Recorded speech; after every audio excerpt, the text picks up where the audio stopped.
If you were ever curious whether 3boxing gave you easier lobbies in Warzone and how it compares to using a VPN, then you came to the right video. I spent the last 2 weeks figuring out exactly how 3boxing affects skill-based matchmaking and then compared it to all the VPNs that I've tested so far this year. Before I get into the results, let me just quickly walk through exactly what my testing method was. Basically, the first thing I did was create 2 brand new Call of Duty accounts, and then I spent an entire week reverse boosting those 2 accounts. Both of the 2 accounts that I created have around a 0.2 KD, which is well below average. The reason I spent a whole week reverse boosting the 2 accounts was so Activision wouldn't flag them as suspicious. For those of you that don't know, Activision has a trust system built into the game. The longer you play the game without getting caught for doing something suspicious, the more trust Activision has for your account so you don't end up getting shadow banned. This is why you want to reverse boost the account slowly. Now after the accounts were reverse boosted, I would play games with my main account, which has around a 3 KD. If I play without a VPN, then my KD is usually around a 2,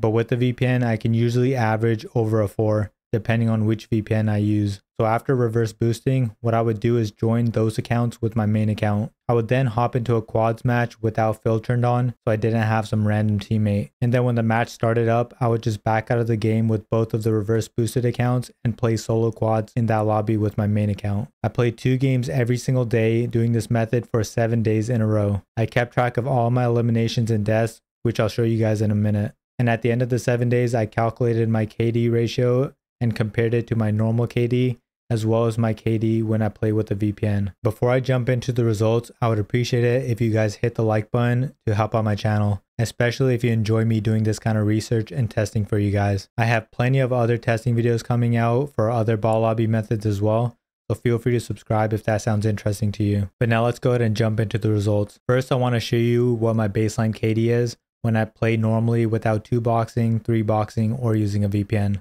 As you can see, my baseline KD is a 1.88. Now let's compare that to the 3boxing lobbies. So after the 7 days of testing, I ended up with a 4.63 KD, which is more than double my baseline. So clearly, without a doubt, 3boxing works. Now I'll get into some cons about 3boxing and why I personally don't plan on using it anymore. But first, let's compare these results to the VPNs that I've tested out so far this year. First is No Lag VPN, which I ended up with a 4.56 KD. So just a little worse than 3boxing, but the lobbies felt basically the same for me, to be honest. Next is SPMM off, which I had a 3.7 KD. This is also fairly respectable, but clearly not as good as the former 2 methods. And then finally Exit Lag, which I had a 2.9 KD, which is better than my baseline by quite a bit, but out of all the methods, this one got me the least impressive results. Now I want to be very clear, even though I don't plan on 3boxing anymore, it is obviously a great method if you're sick of skill-based matchmaking and you don't want to spend any money on a VPN. I would say it's actually the best free method for ball lobbies as of right now. That being said, it has 3 serious downsides that doesn't make it worth it in my opinion. The first downside, and probably the biggest one, is that you can only play with one friend using this method, and the only game mode you guys can play is quads,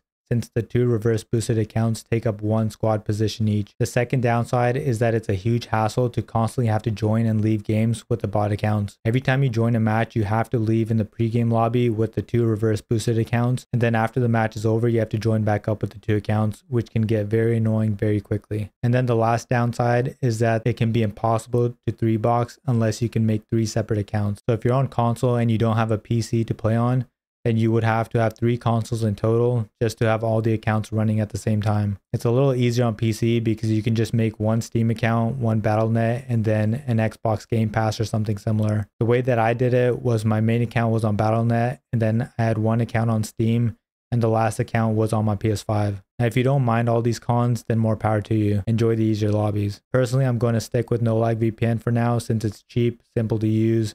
I can play with all my friends whenever I want, and the lobby seemed just as easy. Keep in mind, I'm not sponsored by No Lag VPN and I have no loyalty to them, but just like the other VPNs that I test, I have an affiliate link with No Lag to help you guys out. So if you want to get 60% off No Lag, then you can find that link in the description of this video. If you guys have any questions about any of the VPNs or 3boxing, then leave a message in the comment section and I'll try to get back to you as soon as possible. But that's all I have for this video. I have plenty more testing videos coming out, so don't forget to subscribe, and I'll see you guys next time.